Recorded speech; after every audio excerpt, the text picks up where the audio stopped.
Today we're showing you a 2020 Kubota LX2610 SU tractor. It's a four-wheel drive tractor with a Kubota LA535 quick attach front loader. The tractor has approximately 100 hours on it. It is practically a new tractor.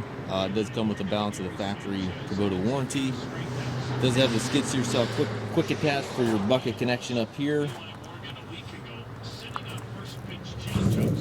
Got a couple of very small dents in the hood, one on each side here. It's kind of hard to pick up in the video here, I'm assuming, but it is noticeable to look at the tractor very closely in person. But overall, very, very nice tractor.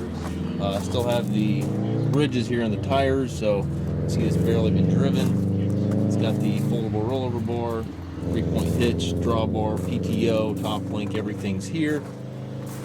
Perfect size for property maintenance. Anything small enough to get in your yard, large enough to get around your barn, that type of thing. So it's a really nice in-between tractor. Also has a couple scuffs here in the side of the hood.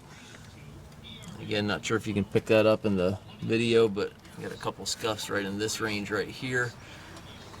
Very minor, obviously. 3 ranges in the hydrostatic transmission. Treadle pedal for forward and reverse on your hydrostat. We do take trades. We also offer low rate financing for qualified customers. If you have any questions regarding this tractor or any of our other used tractors, please feel free to contact us at masttracker.com.